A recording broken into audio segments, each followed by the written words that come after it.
Muy buenas tardes, nos encontramos en esta oportunidad con una nueva entrevistada. Ella es Rosa Paulsen Encalada, profesora de lenguaje, trabaja hace más de 20 años en el Colegio Antártica Chilena, eh, y con ella vamos a comenzar a conversar de educación, sobre sus tensiones y desafíos, y bueno, y algunas otras cosas bien interesantes que se nos vienen a lo largo de esta entrevista. Muy buenas tardes, Rosa, ¿cómo estás? Muy bien, Patricio, te doy las gracias por la invitación y estoy muy contenta de estar en este espacio para conversar de educación entre profesores. Gracias, Rosita. Bueno, Rosita, mira, hace más de 20 años que ejerces la labor docente. Me imagino que han sido 20 años que han pasado, a veces pasan rápido el tiempo y a veces pasa un poco lento. ¿Cómo ha sido para ti? Ha pasado muy rápido, en realidad. Me di ¿Ya? cuenta cuando había cumplido 20 años, me preguntó a alguien alguna vez cuánto tiempo lleva trabajando en el colegio y sacando la cuenta, ya habían pasado 20 años. Y Imagínate. entonces se pasó muy rápido y eso es muy bueno, porque creo que quiere decir que se ha pasado bien con buenas y cosas buenas y malas, pero ha pasado muy rápido. Sí. Rosa, mira, bueno, desde 20 años, con 20 años de experiencia, ¿qué implica para ti ser docente y qué opinión te merece el marco para la buena enseñanza? Ya debo aclarar que son 24 años de experiencia En honor a la y precisión.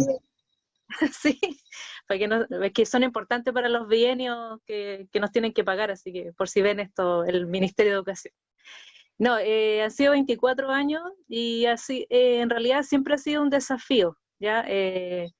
Yo siempre he dicho que la profesión docente tiene que ver justamente con esto, con ser un profesional de la educación. Y siempre también comento de que no creo mucho en el concepto de vocación, porque siempre he dicho que los profesores, gracias a la vocación, se aprovechan de nosotros. Podemos hacer muchas cosas en pos de la vocación y yo creo que uno sí tiene que ser profesor profesional.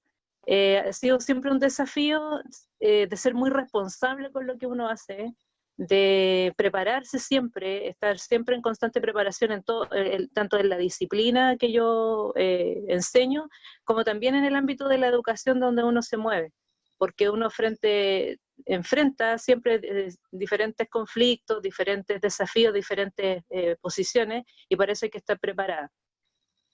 Y bueno, el marco de la buena enseñanza fue un documento, ¿no es cierto?, que sale por la necesidad de evaluar a los profesores. Yo soy una persona que he estado siempre en contra de cómo se evalúan a los profesores. Bueno, siempre se dice esto de que los profesores no tenemos miedo y que entren nomás a la sala y que da lo mismo, pero yo encuentro que cuando hay una mala intención detrás de las cosas que se hacen, no da tanto lo mismo. ¿Y tú piensas que hay una Eh, mala intención instalada en la sí, evaluación? o sea, yo creo que primero la evaluación, o sea, hay un mito en relación a que los profesores no nos queremos evaluar. Y yo estuve mirando ahí hace 16 años que nos evaluamos. O sea, pasaron 8 años que yo salí de la universidad y nos empezaron a evaluar. Tenía que ver un poco con el tema de la carrera docente, cosa con la que yo estoy completamente de acuerdo, pero siempre he pensado que es para ver cuántos profesores lo hacen tan mal. Los indicadores que muestra por lo menos la Universidad Católica, que es la encargada de este negocio de la evaluación, porque es un negocio, igual no, menos mal que no ha comprobado que los profesores chilenos públicos, porque somos los que por obligación tenemos que evaluar, ¿no? Los subvencionados particulares no se evalúan y los privados tienen otro tipo de evaluación, todavía los indicadores no son a favor. Pero ahora con la carrera docente agregaron la prueba de conocimiento específico, y yo que la he dado varias veces y he dado los test y qué sé yo, en realidad tú te preguntas cuál es la intención de preguntar ciertos contenidos que yo no sé honestamente si los alumnos de la Universidad Católica los contestarán, pero yo no me formé en la Católica, menos mal, yo soy del pedagógico, entonces igual tenemos otra formación en ese sentido. Ahora, es bueno que haya un documento que te diga los parámetros con los cuales te van a medir y qué es lo que pretenden ellos de la profesión docente. Pero yo creo que se queda chico el marco de la buena enseñanza para todo lo que los profesores y profesoras hacemos en el aula. Hay muchos criterios que son bien curiosos y hay otros que simplemente no consideran la parte humana que uno hace dentro del aula con sus estudiantes, que nadie la evalúa y que todo el mundo valora en los discursos, ¿no es cierto?, sociales, la labor que tú haces, qué importante es y todo, pero a la hora de los cubos tienes que demostrarle al sistema a través de una prueba o a través de un portafolio y de una serie de instrumentos que esa labor tan buena que tú haces tiene que cumplir ciertos indicadores de evaluación. Entonces, el marco es bien viejito, ya está bien antiguo, no Del creo que lo 2003, deban cambiar. ¿Ah? allá por el Sí, año 2003. justamente, claro. Hace como unos 5 años atrás hubo una intentona de cambio, nosotros por lo menos en el colegio revisamos los nuevos indicadores, Sí, yo creo que no llegaron a acuerdos porque, bueno, cambio de gobierno, también cambio de política, pero más que cambiar los indicadores, yo creo que habría que pensar para qué se hace. O sea, yo leía un poco, porque claro, un documento que uno recupera cada vez que se tiene que evaluar, a mí me toca de nuevo evaluarme ahora el próximo año, y dice, si usted cumple estos indicadores, la sociedad la va a valorar su labor. Y a mí me parece eso que yo no necesito cumplir con esos indicadores, a lo mejor cumplimos o no los profes de Chile, pero la valorización está en otro lado, no está en que yo le pongo un tic al marco de la buena enseñanza, ya cumplo con esto, entonces, hago bien mi trabajo. Yo creo que sobrepasa un poco esa lógica. bueno, dicho sea de paso, los profesores que trabajamos en los colegios particulares subvencionados, aunque quisiéramos evaluarnos, tampoco el sistema no lo permite. Bueno, ahora sí, pues los colegios que se adhirieron a la gratuidad tienen la posibilidad, pero igual hay ciertos cupos Correcto. para irse inscribiendo cada año para poder entrar a la carrera docente, Igual que porque en obviamente Curacao. así es, van a Es correcto. quedar excluidos. Lo que sí, yo como soy una defensora por estar en lo público seguramente, tú sabes que es mal mirado trabajar en la educación pública, excepto en los colegios emblemáticos en un tiempo y ahora los bicentenarios que son como los colegios top ahora. Entonces, pero todo lo demás público, en donde sea, es como, mira. Y ahora con el tema de la carrera docente, igual la gente de los colegios subvencionados particulares está mirando los colegios públicos con otro punto de vista, porque económicamente es más rentable trabajar en un colegio público. Claro que las condiciones no son las mismas, depende también de los colegios. Correcto. Sí, ahí depende de las corporaciones, municipalidades, dueños de colegios, pero a mí me parece bien que entren a la carrera docente, eso es súper importante para todos los profesores. Rosa, en estos 24 años, eso me quedó muy claro que eran 24 años, en estos 24 años de ejercicio docente, ¿cuáles son los principales desafíos a los cuales te has encontrado? Y de paso, dar una miradita respecto a cuáles son las principales tensiones y desafíos que se enfrenta la profesión docente en la actualidad. Bueno, yo creo que los desafíos que nos van a perseguir siempre, yo creo que en la escuela pasan muchas cosas entretenidas e interesantes y eso nunca se va a saber y a nadie le importa mucho.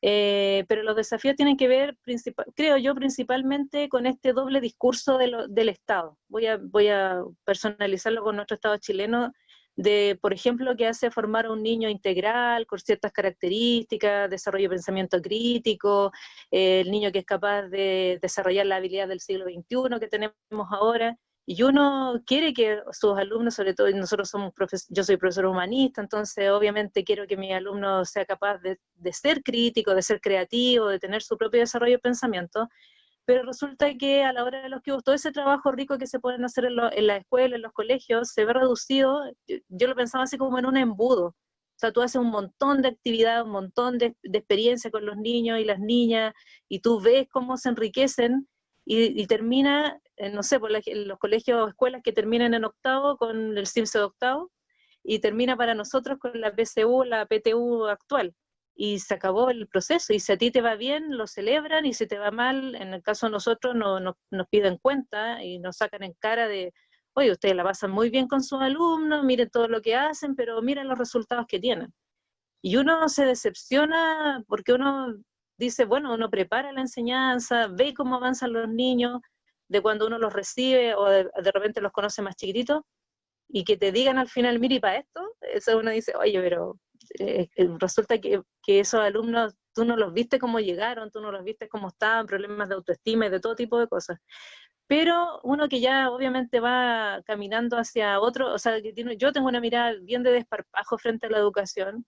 Creo que no le debo a nadie mi educación, me pagué me la sigo pagando hasta el día de hoy, y presto un servicio y por eso me pagan. Entonces, en ese sentido, yo cuando me dicen eso y cuando después, por ejemplo, los niños de cuarto medio te vuelven y te mandan un mail o un mensaje y te dicen, profesora, me está yendo súper bien, gracias por lo que me enseñó y me sirvió esto, me sirvió lo otro, sobre todo en la parte humana, por ejemplo, mucho, uno dice, ya misión cumplida. O sea, yo creo que ahí está la retribución. Y por eso yo digo que hay un doble discurso, porque, por ejemplo, en nuestro colegio nosotros no seleccionamos alumnos, trabajamos con todos los alumnos hasta que se llena la matrícula, y eso yo creo que es muy enriquecedor, debería ser siempre en la educación. Pero obviamente los resultados, porque los colegios que tienen muy buenos resultados generalmente descreman a los niños, los seleccionan, muchos de ellos llegan a nuestros colegios, y nosotros somos capaces de levantarle un poco la autoestima y sacarlos al mundo y darle las herramientas necesarias para que se puedan desarrollar. Entonces yo creo que la atención está en ese doble discurso del Estado de pedirte a un alumno integral, que a lo mejor es súper trabajador, honrado, creativo, buena persona, que no va a estafar a nadie, que no va a robarse nada, que va a ser un buen ciudadano, pero que como no se sacó 850 puntos en la PSU, queda marcado él y queda marcado del colegio que viene y por consecuencia los profesores que tuvo. Y eso yo encuentro que lamentablemente no va a cambiar, porque también detrás de eso hay un negocio. O sea, la preparación de la PSU o de los CIMSE y todas estas instituciones que se dedican a eso hace que lamentablemente se vaya mermando lo que realmente es la educación, que es la formación de la persona finalmente. Pero yo no sé si ahora con los cambios constitucionales que van a venir, puede que también se haga hoy un hincapié a la educación, que sería algo que en Chile, que es un país tan chiquitito, pues yo creo que podríamos hacer perfectamente. Rosa, te quiero llevar, bueno, quiero aprovechar tus 24 años de experiencia y quiero pasearme por varios temas, y te quiero llevar un poquito a la gestión de los equipos directivos. Respecto a esto, ¿qué opinión primero te merece esta creciente preocupación del Ministerio de Educación por formar directores, por poner el foco en la gestión y liderazgo directivo, con una serie de programas como formación de directores de excelencia, después pasó a ser formación de directores? Eh, bueno, ¿qué opinión te merece eso de parte del Mineduc?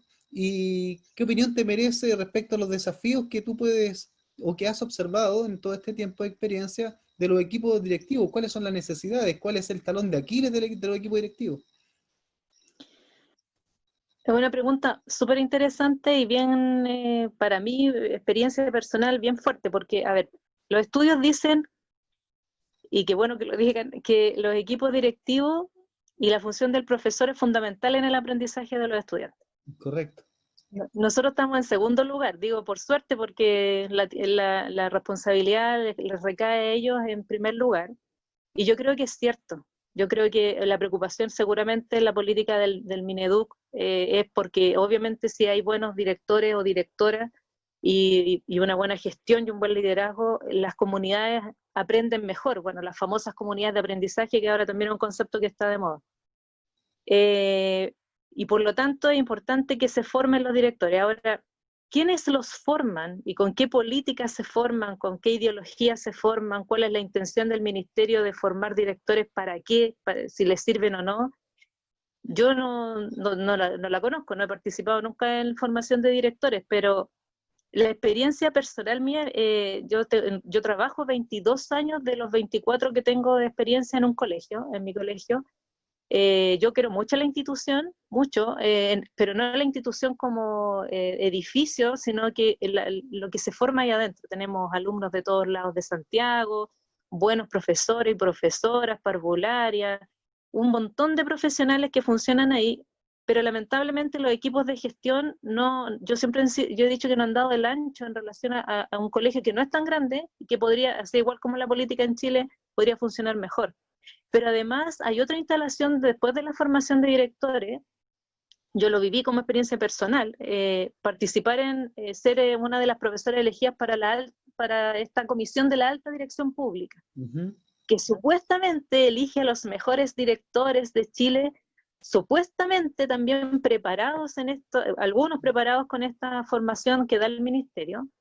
Y digo supuestamente porque a mí me tocó vivirlo ahí en la comisión, entrevistar a personas con un currículum y con una presentación impresionante. O sea, yo me quedé, o sea, ¡ay, qué increíble esta gente con la experiencia que tiene, el currículum, el trato! Y ver cómo quedaba la persona que no fue la mejor evaluada de ahí, porque al final de la carrera, podríamos decir, el que elige es el alcalde, en este caso, de la municipalidad, y obviamente el alcalde va a elegir a la persona que ya está elegida. O sea, se gasta un montón de plata en eso, en la alta dirección pública. Es una nueva institución creada por el sistema, con un montón de gente seguramente, más toda una evaluación psicológica que le hacen a las personas, y va quedando un grupo final. Nosotros tuvimos que entrevistar a 9 profesionales, pero no fue la mejor persona que nosotros calificamos en nota y en evaluación la que ganó. Entonces, de partida había una profesora que venía de Colina a participar en este concurso, una profesora joven, con una mirada muy dúctil de la educación, muy contextual además, muy enriquecedora, y con esta formación de directores que yo encuentro que debería ser un plus, y la gente lo hace, debería ser para algo, y no pasó nada con ella. Entonces, yo creo que vamos de nuevo a para qué se hacen las cosas, si tienen un fin último. Si, yo entiendo que son cargos de responsabilidad y de compromiso frente a las instituciones que los eligen, pero también hay que, pensando en las municipalidades o corporaciones, pero también hay que pensar al colegio donde estas personas van, de por qué yo estoy eligiendo a un profesional que tiene un currículum vasto y que tiene experiencia en pos de otro que no, que yo no digo que no tenga derechos, sino que se supone que si uno se prepara y va armando su camino profesional es para algo. Pero si al final tú vas a elegir al amigo de, o a la hija de, no te sirve absolutamente de nada toda la inversión que debe estar haciendo el ministerio en estos cursos que lo hace la institución, la educación superior, o sea, la universidad. Entonces, me parece que es importante que se formen los directores, pero me parece además, o sea, ahora tenemos nosotros en el colegio otro director también elegido por alta dirección pública, pero que alguna vez me hace el siguiente comentario, que a mí igual me conmueven esos comentarios de que un director te diga, pero hay que cuidar el trabajo. Y tú dices, él es doctora, tiene un doctorado, ¿no? Ya ni siquiera magíster, y uno dice, yo fomento mucho que mis alumnos estudien, lo que sea, que terminen, que tengan su herramienta. Pero si yo voy a tener un doctorado para decir que tengo que cuidar mi trabajo, tú decís, bueno, mejor que nos quedamos, no sé, pues, con lo que tenemos y seguimos cuidando nuestro trabajo, porque uno tiene que, o sea, me imagino que, yo no me imagino, tengo certeza que la formación es para tener argumentos sólidos, para uno dar cuenta de que hay un proyecto que uno trae al colegio y tiene que defenderlo, porque es para el bien de la comunidad que está uno dirigiendo. Entonces, para mí un líder o un gestor tiene que tener la convicción de lo que está haciendo, lo está haciendo por el bien de la comunidad, sobre todo de los niños y niñas que están en esa comunidad. Y si yo no tengo claro eso, y no lo tengo seguro, obviamente voy a decir, no, es que hay que cuidar la pega, no puedo decir mucho. Entonces, es difícil. Yo creo que es difícil para ellos, pero también uno tiene que sacar ahí su impronta, pues, de profesor. O sea, no puede ser que te digan eso. Entonces, es una responsabilidad. Los estudios dicen que tienen ellos la responsabilidad, en primer lugar, de los resultados de los niños, y tendrían que tomarlo como corresponde. Pero esa es mi experiencia. O sea, no ha sido muy grata en relación a tener gente que tú la veas y digas, oh, que quiero seguir a esta persona, me motiva. Es un No, líder. claro, es un líder y a lo mejor no estoy de acuerdo en todo, pero se nota que quiere hacer esto y que está comprometido, comprometida. No hemos tenido, o sea, muy poco, algunas luces, pero muy poco. O sea, no, lamentablemente, nosotros somos un colegio que funciona, yo siempre lo he dicho, se lo he dicho a ellos, así que lo puedo decir más en público, sin líderes, o sea, sin equipo. Podríamos estar funcionando sin equipo y no se nota, y eso también es un problema, porque los equipos se tienen que notar, pues, tienen que notarse que están haciendo cosas interesantes para la educación, ¿sí? Pues, no para cumplir cosas administrativas, ¿sí? Para eso ¿Te no queda se la necesita. sensación, Rosa, que toda esta preparación de formación de directores y todo este foco y este acento que se ha instalado en este grupo de profesionales es básicamente para hacer más eficiente la maquinaria educativa vinculado a obtener resultados de aprendizaje evaluados y medidos por las pruebas estandarizadas como el CIMSE, PSU, el PISA, en fin, y dar respuesta no solamente a esta demanda nacional, sino que a esta demanda internacional de las pruebas, de los resultados en pruebas estandarizadas?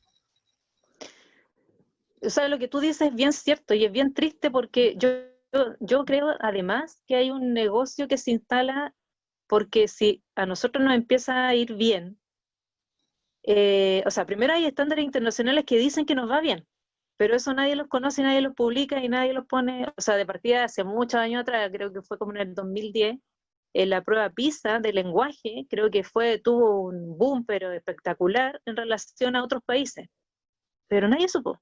Creo que el colegio de profesores puso un inserto en un diario así como, oye, hay buenos resultados en Chile.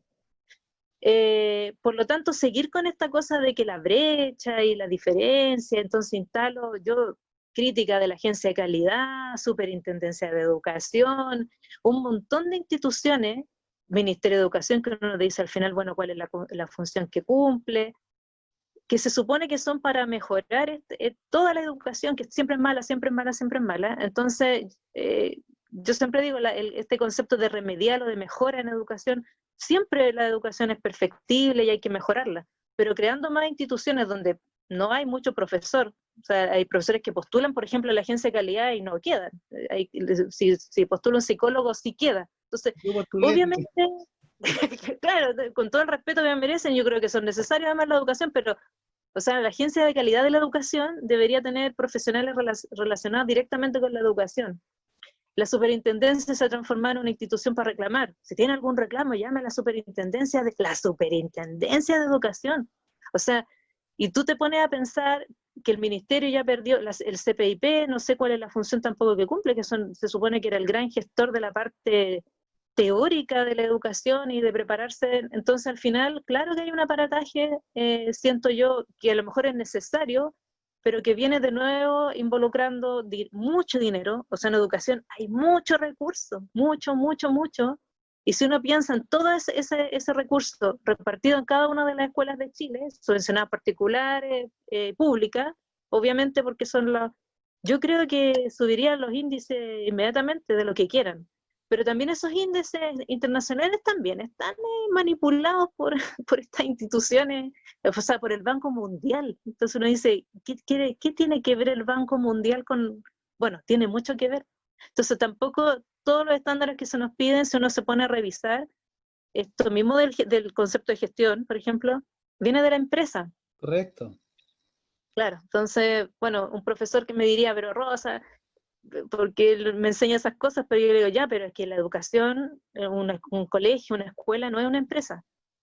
Y si empezamos a hacerla funcionar como tal, entonces no estamos haciendo educación. Entendiendo que tiene que ser eficiente y que hay que administrar recursos, personal y todo. Yo entiendo esa parte administrativa, pero hay una cosa que es la formación y eso no se le puede olvidar. Entonces, cuando uno hace el recorrido y mira hacia afuera, o sea, yo pensaba el otro día en estas nuevas habilidades para el siglo XXI que nos instalan desde Europa y nosotros las leemos y decimos, oh, no, está interesante.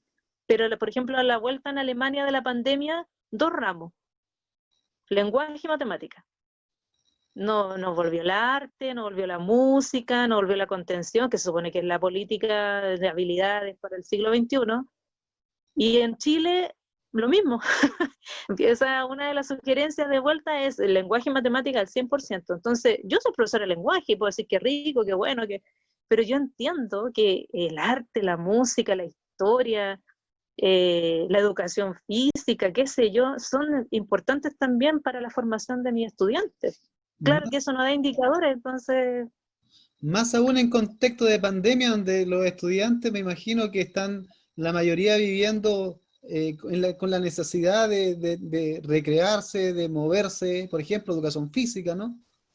Claro, pero claro, si pasamos todo el día sentados frente a una pantalla, de moverse, de expresar sus sentimientos, la música, por ejemplo. Yo digo, qué impresionante que la música a ti te salva la vida muchas veces y acá, no, el lenguaje y matemáticas. Por eso yo digo, yo soy profesora de lenguaje y podría decir, oh, gracias Ministerio, pero yo encuentro que es no tener mucha claridad, pero si uno lo hace, países, supone, avanzados como Alemania, uno entiende que la lógica va para allá, o sea, estándares. Tuvimos muy a poco de que el SIM se diera igual.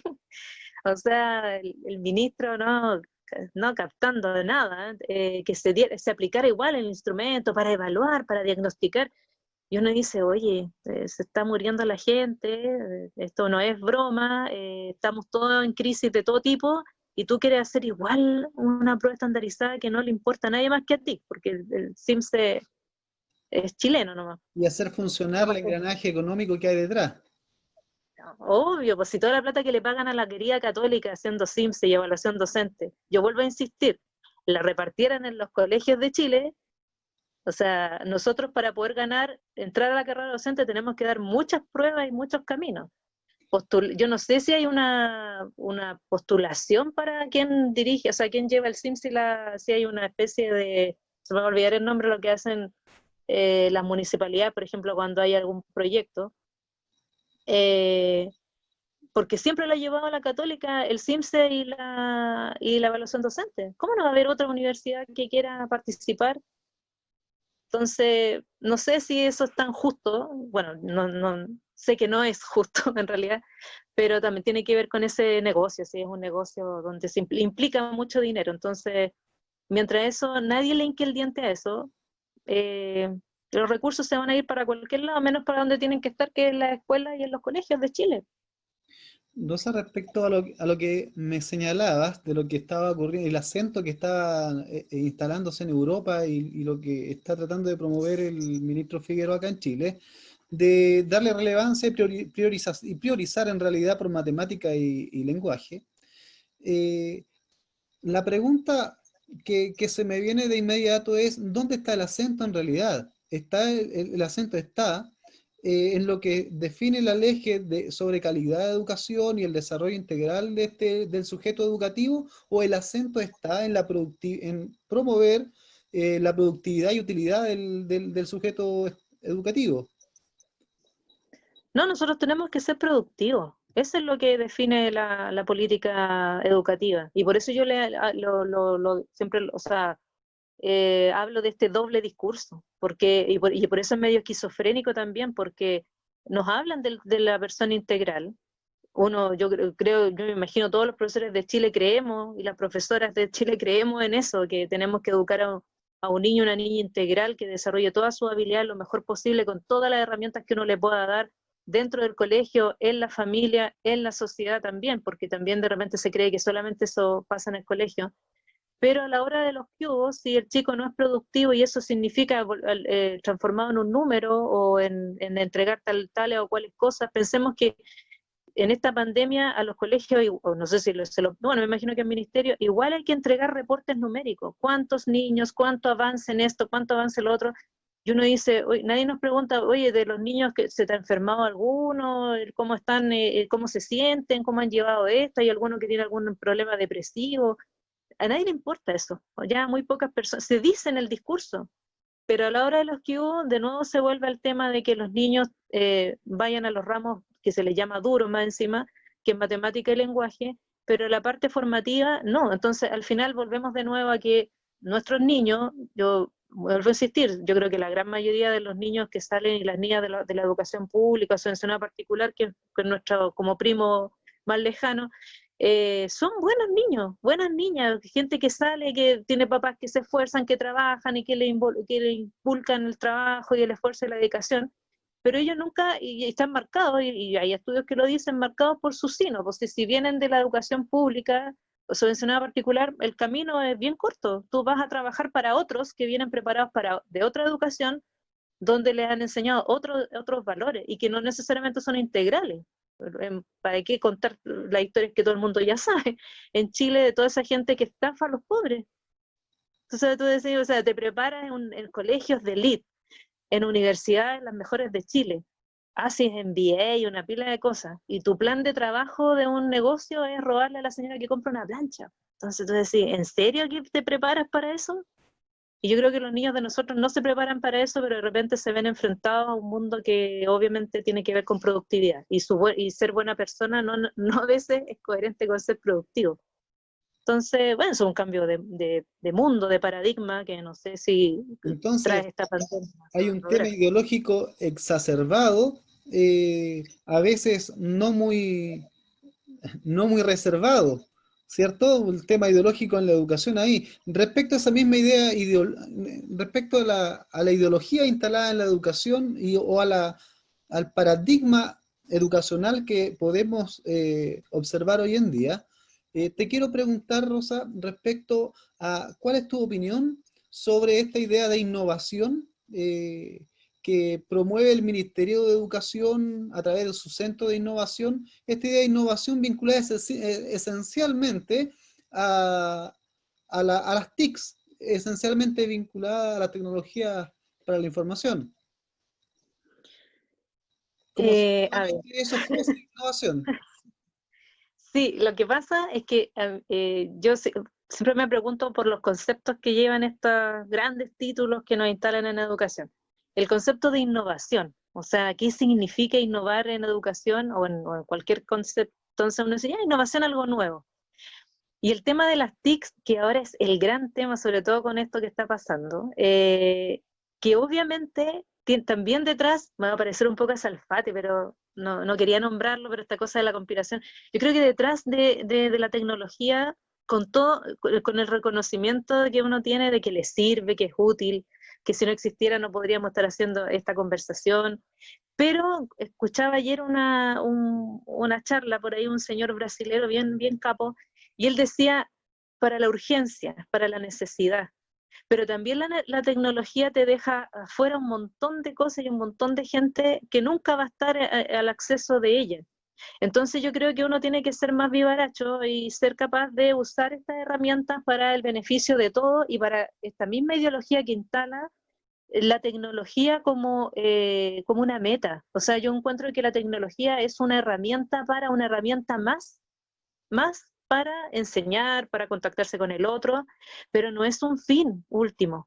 O sea, el ser humano, el cara a cara, el que el niño vaya a la escuela y se siente en el patio, en la sala, donde quiera estar y la relación que uno establece con ellos, eso no lo va a poder cambiar nunca esto que estamos haciendo ahora. Y yo creo que eso, espero que los mismos niños o el sistema se haya dado cuenta. ¿Es necesario ahora? Por supuesto, no tenemos otra manera, pero a mí me parece bien que uno instale la tecnología. Me imagino todos los profesores haciendo ahora clases en Zoom o haciendo cursos de Classroom y haciendo Meet y haciendo cápsula y haciendo, pero uno dice, ya, perfecto, eso es un medio para llegar a los niños ahora que estamos acá. Pero también detrás, ayer también escuchaba en esta charla que el creador de Zoom, no sé cuántos millones de dólares tiene a su haber gracias a esta pandemia y a esta necesidad de comunicarse igual.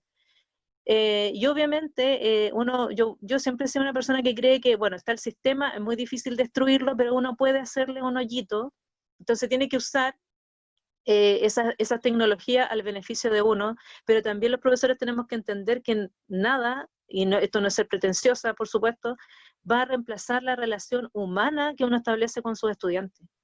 O sea, esta cosa de conversar con ellos, de verlos, de mirarles los ojos, de ver las reacciones en la clase cuando están tristes, cuando están aburridos, cuando están participando, cuando están ellos mismos conectados con su música o sus cosas, y uno está con ellos ahí, eso es irreemplazable. Y la tecnología, obviamente, usarla. Ahora, yo creo que la innovación tiene que ver con el ser humano, no con la tecnología. O sea, bien también dicen no porque yo vaya a usar ahora Classroom o lo que sea, la plataforma que quiera usar, ahora voy a ser súper innovadora, porque el problema es que la innovación está pensada de que porque en los colegios, pensemos que en la mayoría de los colegios hay un data, por ejemplo, y uno puede proyectar ahora una imagen o una película, lo que sea, cosa que nosotros no nos formamos así, pero eso no ha cambiado tampoco mucho las metodologías originales bueno, en mi época eran papelógrafo o simplemente escribir en la pizarra con tiza, que también me tocó con estos 24 años de experiencia, pero las metodologías no cambian. Entonces yo creo que las herramientas tecnológicas, claro que hay que usarlas al beneficio de uno, tienen una ideología detrás también, yo creo que no hay que ser ingenuo en eso. Internet es una fuente de conocimiento, pero no es la fuente de conocimiento. A mí me da miedo de repente que gente que sabe mucho dice, pero si ahora da lo mismo, si está todo en Google. oye, Google es una empresa y no todo está en Google pensado en que para mí me llegue y que yo tenga acceso a un montón de cosas. Entonces, todo eso está mediado, hay gente que decide qué poner y qué no poner, no es tan ingenuo. Entonces, son políticas necesarias porque obviamente el siglo XXI trae la tecnología full, pero la parte humana, yo creo que justamente el trabajo de nosotros, los profesores y las profesoras, es no hacer que nuestros estudiantes entiendan que eso es parte de lo que ellos viven, pero la parte humana no se puede perder. El día que quedemos sin luz, no sé qué va a pasar ahí con la tecnología. Entonces, y la energía se está gastando más de lo que a lo mejor la naturaleza la puede reponer. Y Sí, a nadie le quizás, importa. claro, quizás el acento está bien porque si hay algo que ha mostrado esta pandemia es que precisamente hay una brecha en cuanto al poder adquisitivo relacionado con las familias que tienen acceso a computadores, acceso a internet, las familias aparte de tener acceso a aquellas familias que están alfabetizadas digitalmente.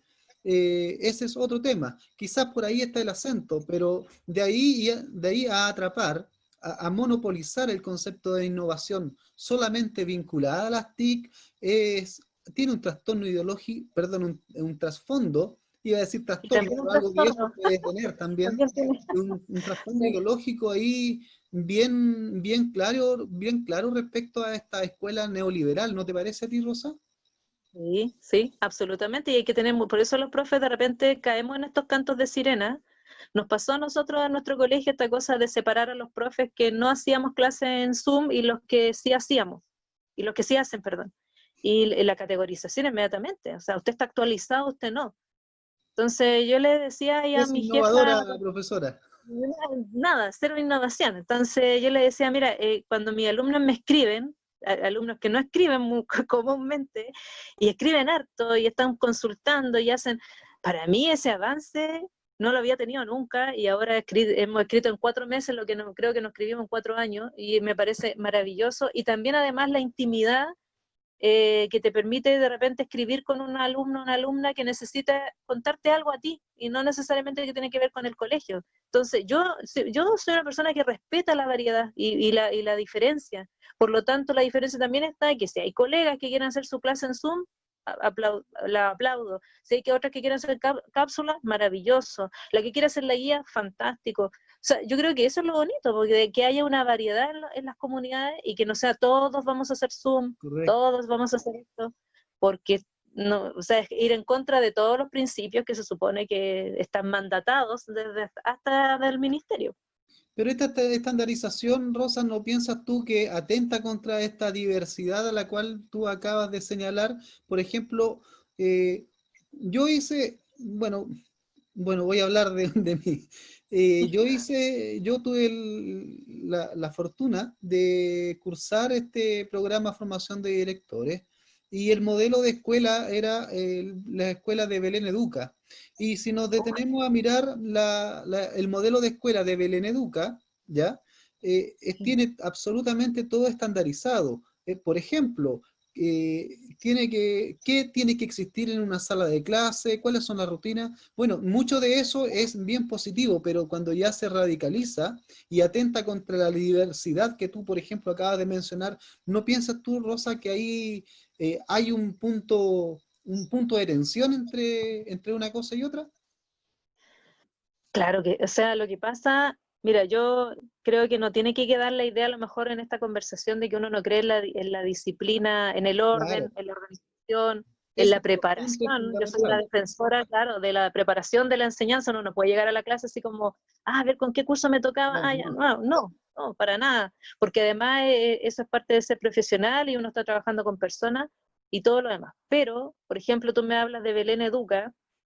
Y claro, primero no hay que olvidar quienes crean este tipo de modelo que viene de los Days. O sea, esto me imagínate lo ingenua que el trato que reciben muchos de los profesores que trabajan en esos colegios, colegios en contextos de pobreza absoluta, pero donde la formación puede que haya, y espero que sea así, que los profesores también hagan oraden un poco el sistema y sean capaces de no hacerlo, pero la formación es tener buenos empleados después, buenos obreros después. no es esta cosa de decir, ya, estoy en un contexto de vulnerabilidad, estos chicos tienen todos estos problemas, les estoy abriendo un super mundo, muy preocupada, muy bonita la escuela, creo, al parecer son, qué sé yo, con mucho insumo, además son fundaciones, y la fundación recibe dinero de todas partes sin tener que dar cuenta de ese dinero, pero ya, supongamos que uno dice, por el bien de los niños, ya no importa que reciban plata y que los niños la disfruten, pero debajo de eso no es tan ingenuo eso. Entonces, uno dice, claro, estos niños a lo mejor reciben una educación que a lo mejor en un colegio de la misma comuna, ¿no es cierto?, no sería de la misma manera. Pero, como dices tú, en la exageración de cosas que uno dice, a ese niño tampoco le van a servir, porque sobre todo los niños que están en contexto de vulnerabilidad, más dúctiles tienen que ser, más adaptables a todos los contextos. O sea, los chicos esos se enfrentan a un montón de realidades en el mismo día, que yo creo que bueno, nuestro ministro jamás en la vida va a tener esa herramienta, y estos niños sí las tienen.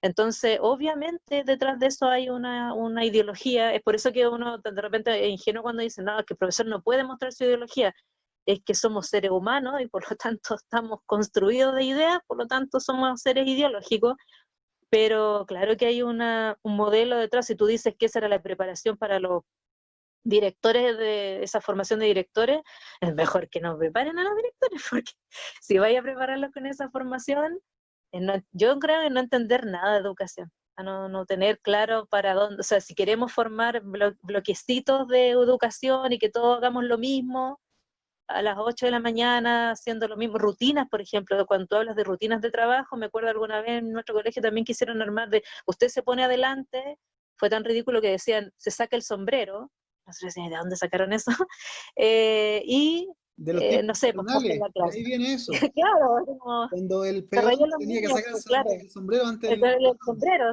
y era como muy raro. Entonces yo usé el texto que nos mandaron de la inspectoría de ese tiempo, para trabajarlo con los niños, obviamente. Entonces se reía, me decía, profe, usted no usa sombrero. Entonces, no, yo de ahora en adelante, obviamente, hay que usarlo. Pero esas cosas que uno dice, me estáis bromeando, o sea, hay tantos problemas en los colegios y te vas a sentar tú a hacer un protocolo de rutina. Uno entiende que hay ciertas rutinas de aprendizaje, pero no, de repente uno entra a la sala y saluda a los niños le contestan o no, hay otros profesores que hacen que se paren, qué sé yo. Bueno, cada profesor y profesora tiene su rutina, y yo creo que los niños se preparan súper bien después para la educación superior para diferentes rutinas, porque los profesores de la educación superior No, no son modelos.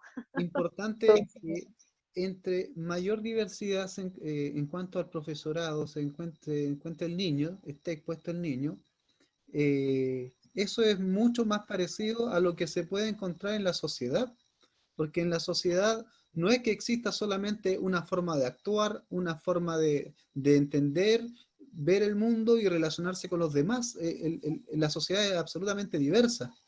Y si queremos formar ciudadanos democráticos, tolerantes, más que tolerantes, con una visión inclusiva, eh, tienen que estar formados con cierto grado de diversidad. ¿No piensas tú eso, Rosita? por supuesto, y eso también tienen que entenderlo los apoderados, ¿ah? Porque de repente también tiene que ver con esta mirada de, yo trabajé en un colegio subvencionado particular, por ejemplo, y al frente había uno público y los papás preferían el subvencionado particular porque salían formados del colegio, una vez que terminaban la jornada. Entonces, esas concepciones también que de repente tienen algunos apoderados, también uno dice, no, o sea, no, esto ya no va en este periodo, no importa si el niño sale formado o no del colegio, eso no es lo importante para su formación personal. Y los hábitos, sabemos todos que vienen de la casa y si están bien hechos, es muy difícil que uno los pueda trastocar en el proceso. Entonces, también hay visiones que tienen que ver con esta mirada de repente dogmática de la educación y que el niño se forme y que use el uniforme de tal manera y que si se le corre un poco la corbata, suspendido 3 días. Entonces, esas cosas yo creo que tienen que ver un poco también con una mirada que uno tiene a veces del orden, pensando que el orden te va a traer causa-efecto. Y el orden tiene que ver con otras cosas, y también hay que como entender esa visión de mundo más dúctil que hay ahora. Como bien dices tú, la palabra inclusión, muy mal usada además en las políticas públicas chilenas, tiene que ver con mirar a todos con todas sus diferencias y sus igualdades y sus potencialidades, sin separar a nadie. Rosa, tú hace un momento hablabas de la importancia de que, que los directores se formen, se perfeccionen, se capaciten, en fin, y los profesores, todos los profesores también. Es fundamental que nosotros podamos acceder a ciertos perfeccionamientos y capacitaciones, y ojalá más allá de los que provee el CPIP, que son bastante buenos, pero eh, siempre es bueno tomar esos cursos y ojalá hacer otros aparte.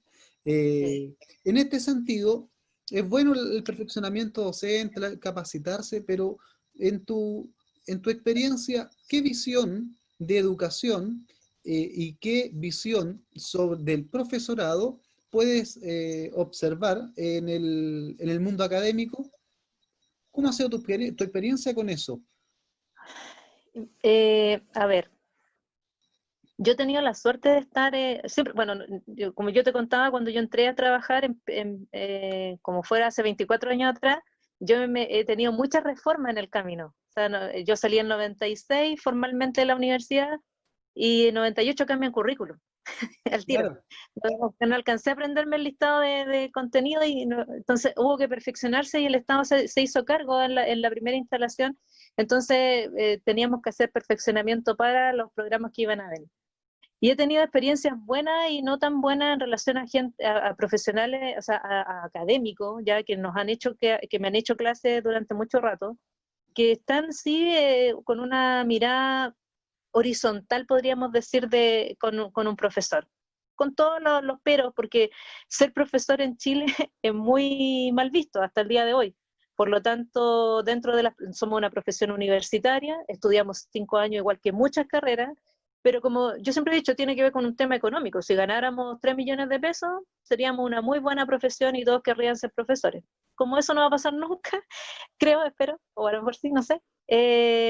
Entonces, he tenido buenas y malas experiencias, pero yo creo que justamente, lamentablemente, en la actualidad, o en ciertos periodos, la imagen que se tiene del profesor es como una especie de objeto de estudio. Estoy pensando en todos los estudios que se hacen a nivel de educación en Chile, que entran a la escuela. Estoy pensando, por ejemplo, alguna vez este concepto de escuelas efectivas, que se hace toda una investigación de años, ni siquiera pocos años, y después esa gente publica un libro muy famoso por lo demás, y yo creo que nunca más fueron a la escuela, a las escuelas efectivas. Hace poco se publica otro libro y dice, ¿y qué pasó con esta escuela efectiva? Quiere decir que volvieron a ver esa escuela. Entonces yo siento que nos ven un poco como objeto de estudio, y además que la gente que hace perfeccionamiento a profesores, hay programas muy buenos y que les pagan muy bien a esos académicos. Pero aún así, hay académicos que no le hacen clase a profesores ni aunque les paguen muy bien, dentro de la gran academia. Entonces uno piensa, cuando a uno le cuentan estas cosas, qué sé yo, y uno dice, qué triste, primero porque mucha gente que hace clase en la universidad no es profesor. No estudió para ser profesor, hacen clase porque fueron licenciados en muchas cosas y ese es el camino para hacer clase. O sea, yo no podría, no soy quien para decir hoy son malos, pero no, como académicos seguramente una maravilla. Hay otros que son profes y han llegado a la academia estudiando sus currículum, pero yo también siento que a veces, no todos por supuesto, pero hay un grupo que se olvida que fue profe de aula. Ya, yo soy profe de aula y uno dice, yo soy profe de aula nomás.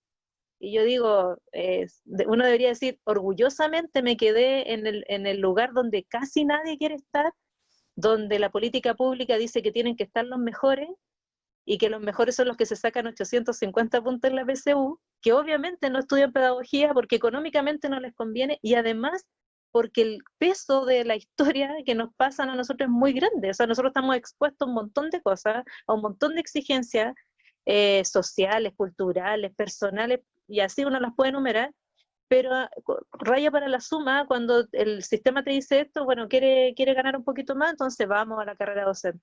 Entonces la academia debería ser una institución, y vuelvo a insistir, Chile, país chico, muy cercana a la escuela. O sea, yo soy del pedagógico, nosotros luchamos, o sea, que me da risa un poco, porque siempre queríamos volver a la Chile, volver a la Chile, volver a la Chile, porque obviamente fue separado, y el pedagógico se fue de la Chile, y después nunca lo logramos, obviamente, y resulta que uno mira ahora y la Chile tiene su propia preparación de profesores con sus licenciados. Entonces uno dice, no, que o sea, ingenuo pensar que que la Chile iba a pensar en que nosotros volviéramos. Hay un problema administrativo también, que sé yo, detrás. Pero, por ejemplo, mi universidad, uno no la ve en primera línea, siendo una de las formadoras de profesores más importantes en el país, no la ve en primera línea. Y ve de nuevo la Chile, que no quiso pedagogía, pero ahora como hay mucha plata involucrada detrás, viene la gran instalación de la pedagogía ahí, la Universidad Católica. No sé mucho, yo estoy en los USACH, pero no conozco qué pasa ahí mucho en educación, creo que también en pariente pobre en los USACH. Pero uno dice, el gran pedagógico, que es el pedagógico de Chile, no está ahí. Y los otros que están, o sea, yo siempre pelo a dos autores que no los conozco en persona, pero los pelo siempre, que es Beley de la Chile y Mansi de la Católica, que Mansi es psicólogo, si no me equivoco. Pero como los gurúes de la educación, uno de la parte más cuantitativa y el otro de la cualitativa, y que dicen cosas, por ejemplo, Beley tiene unos textos maravillosos, uno los lee, se emociona, pero después dice, oye, pero esto no ha pasado jamás por una sala de clase. Y pasar como un profe, pues, haciendo clase y estar con los niños, que yo encuentro que esa es la parte más fácil, pero todo lo que uno tiene que hacer afuera, y los jefes, y los apoderados, qué sé yo, no han estado, y hablan de la educación y hablan cosas muy interesantes. Y Mansi tiene su negocio ahí aplicando instrumentos de evaluación, pero no hay yo siempre he sentido que una mirada sumamente verticalista, o sea, los profes allá abajo y nosotros acá arriba con todo el poder del conocimiento, que además lo venden porque no es gratis, aunque lo saquen de repente, porque no sé si les pagarán a los profesores que sirven para sus estudios, y no tengo mucha claridad con respecto a eso. Es lamentable, debería la academia abrirse y que uno pudiera entrar. Yo estoy de acuerdo contigo, los cursos del CPIP no son malos para nada y son gratuitos, pero es verdad que uno a veces quisiera hacer otra cosa, pero tiene que pagársela. Y los cursos no son de una cuota que uno diga, para profesores más baratos, no es así. Entonces, uno tiene que invertir en la formación de uno, cuando eso debería ser una política pública, por lo menos que te paguen una vez en tu carrera, no siempre, pero por lo menos una vez, algo así.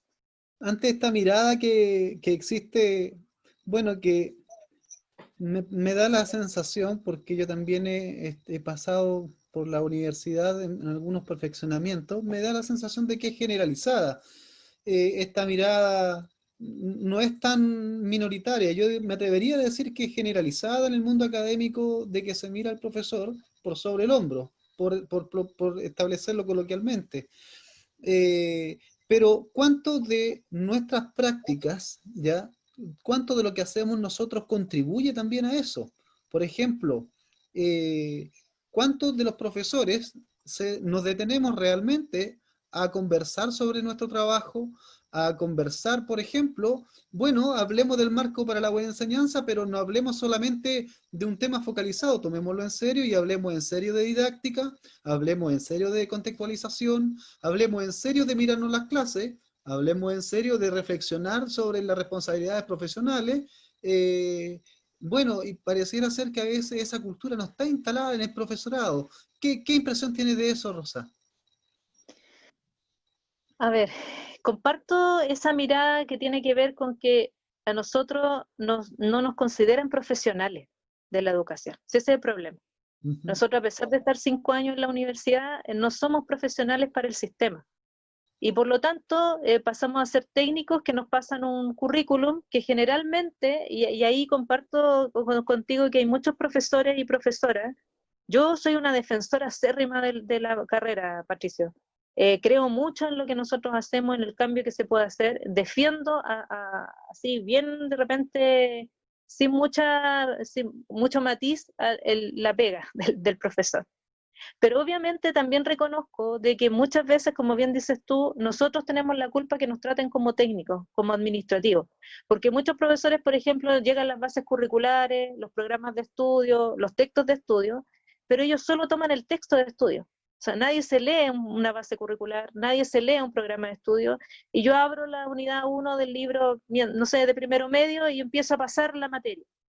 Esa actitud, obviamente, yo como le digo a mis alumnos, esa actitud le hace muy bien al sistema, porque obviamente hace que yo cada vez que cambian algo, yo estoy esperando el texto de estudio para actualizarme en un texto de estudio que es solamente una mirada, más encima de editoriales muy prestigiosas, por lo demás, de una mirada del programa o de las bases curriculares. No es la Biblia para enseñar al estudiante. Hay muchas cosas que uno podría saltarse de los textos de estudio, uno puede productivizarlos o no.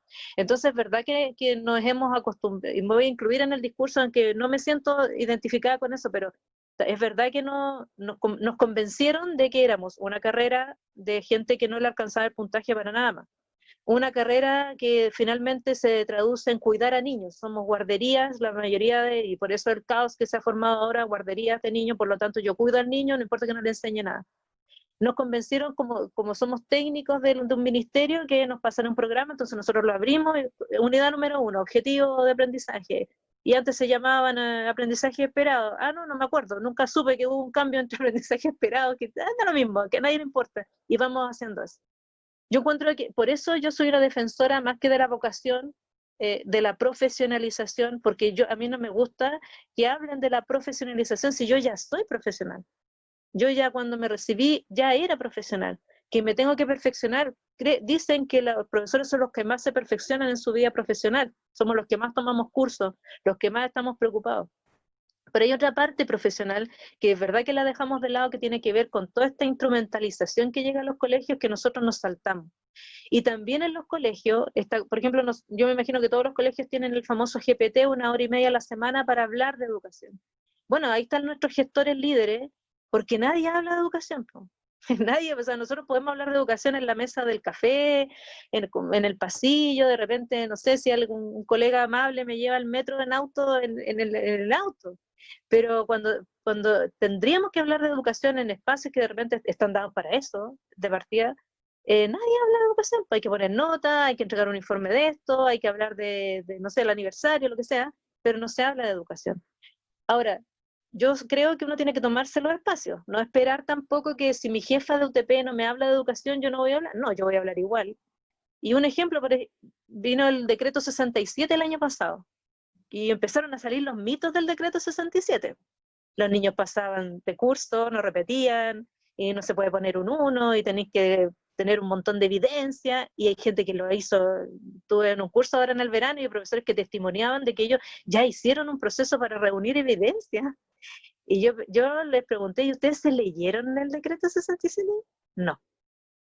Entonces uno dice, oye, pero léetelo, si eso no lo dice el decreto 67. Hay ciertos parámetros diferentes, por supuesto, o un hincapié a la educación, o sea, la evaluación formativa, pero eso también estaba en el decreto anterior. Y obviamente la educación formativa siempre ha estado en los colegios. O sea, yo no sé, yo creo que todos somos criteriosos, nadie dice ya un 1 porque te reíste, un 2 porque te reíste menos. No es así la formación. Entonces, léase el decreto usted, profesor. No permita que el UTP o la UTP le dé una interpretación de lo que ahora, porque hay que hacer manuales de evaluación, o sea, manuales para reglamentos de evaluación, y esos reglamentos tienen que ser participativos. Y si yo no me leí el decreto, ¿qué voy a participar? O sea, lo que me digan, yo voy a decir, bien, está bien, pues si yo no lo sé hacer. Entonces, yo creo que el profesor sí tiene, y la profesora tienen esa responsabilidad. O sea, nosotros no somos ingenuos en las políticas públicas del Estado, pero menos en las políticas públicas de cada una de las comunidades. Entonces, hay que leerlo. Es difícil, es latero, no es lo mejor que uno debería, no es la lectura que uno quisiera tener, pero es necesario. O sea, yo diría que es casi una obligación ética de la profesión que uno tiene. O sea, a mí me tratan de profesional porque yo me debo manejar con todo el aparataje que eso implica, además de mi disciplina, Es que también parte de es las una doble responsabilidades responsabilidad. del ser profesional. Claro, claro, claro. Sí, o sea, imagínense los abogados, si no se leen las leyes y que alguien le diga, oh, la ley, mira, se aplica así, ya listo, se aplica así. O sea, nosotros estamos al mismo nivel, y yo creo que ese problema también, un problema de autoestima. O sea, yo gano mucho menos, pero no sé menos, y tengo el mismo derecho y las mismas oportunidades que ellos de estar al día, y eso es una responsabilidad de nosotros. ¿Sí? No podemos esperar que alguien lo haga por nosotros. Para seguir utilizando el lenguaje empresarial, ese es el estándar, que el estándar profesional se lo debemos otorgar nosotros mismos, no esperar Sí, eh, que ese estándar, que, que, que ese, que ese carácter se lo den desde afuera. porque debe empezar por nosotros. Claro, Rosa, claro que sí. en estos 24 años de experiencia, como eres profesora de lenguaje, eh, bueno, si todo, si todos estos años de trabajo docente hubiese sido una novela, ¿qué título le pondrías? Ay, yo soy una lectora no soy muy tradicional de lectura. Leo, yo le digo a los niños, yo leo las cosas del colegio, pero me gustan más cosas, otras lecturas, pero voy a pensar en una novela así que la gente conozca, que es común, y que me viene a la mente en relación al tipo de trabajo que hacemos los profesores, que es la Odisea, una clásica epopeya de Homero, donde Odiseo hace su trabajo, ¿no es cierto?, va a la guerra de Troya, cumple su función y vuelve a su casa pensando que ingenuamente iba a volver muy rápido, y se encuentra con toda una historia, y creo que hay 11 años de que llega realmente a su casa. Y yo siento que de repente a los profes nos pasa mucho eso. En mi profesión siempre esta cosa de pensar que uno lo tiene todo más o menos armadito, que uno preparó la clase, que los niños van a aprender. Y uno llega al colegio y se suspendieron las actividades por una pandemia, y uno queda así como, me estáis bromeando. Y hay que empezar todo de nuevo. Y hay que yo siempre he dicho que la educación pública por lo menos siempre está en urgencia, o sea, nosotros estamos preparados, así me imagino como la gente que trabaja en las urgencias médicas ahora sobre todo, para cualquier cosa, para el programa que venga, para las bases curriculares que quieran cambiar, para los decretos de evaluación que quieran hacer, siempre estamos preparados, y si no, nos preparamos rapidito. Entonces yo me siento un poco así como Odiseo, porque también él a la vuelta de su viaje, o sea, su viaje de vuelta, que fue otro viaje más, se fue encontrando también con cosas que le atraían, con obstáculos, con cantos de sirena, como se llama por ahí, y yo siento que el profesor siempre está enfrentado también a eso. O sea, el trabajo profesor es súper digno, es súper rico, y de repente tú lo único que quieres, yo le digo a mis alumnos a veces, mire, si yo me levanto muy temprano, no es para molestarlo a usted, pero a veces pondría un puesto en La Vega a vender papas, porque en realidad entre enfrentarme, no, yo siempre he dicho, el mundo que uno tiene dentro del aula es tan diferente, de la sala de clase, es tan diferente a lo que uno tiene que vivir fuera, que yo iría a hacer clase y me vendría a mi casa, pero uno tiene que estar en el entorno, relacionarse con otros estamentos, de repente también enfrentar muchas problemáticas que traen los niños de fuera, ayudarlos a salir adelante en cosas que no están en el marco de la buena enseñanza, a cosas que no estudia nadie de los grandes pensadores de nuestro país, pero que tienen que ver justamente con esta cosa interesante que tiene la pedagogía, que no tiene ninguna otra profesión. Entonces creo que pensaría en la Odisea, porque en realidad ser profesor es una aventura que uno no sabe cuánto termina, o sea, sabe cuándo termina porque uno empieza la carrera, pero no sabe cómo va a terminar todos los días. Uno llega al colegio y uno no sabe con qué se va a encontrar. Y eso igual es entretenido, por una parte, pero también es un desafío que de repente a uno la deja así en veremos, pero uno es creativo y se la arregla, los profes siempre nos arreglamos de alguna manera. Bien, Rosa, bueno, gracias por compartir con nosotros en esta travesía del pensar la escuela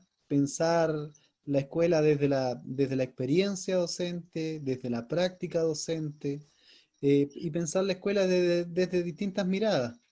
Así que te envío un abrazo grande a la distancia, porque aparte de estar vía Zoom, estamos en un contexto de pandemia. Eh, Te reitero el agradecimiento por compartir con nosotros, Rosa Paulsen Encalada, profesora de lenguaje con 24 años de experiencia del Sí, se lo Católica repetí. Chile.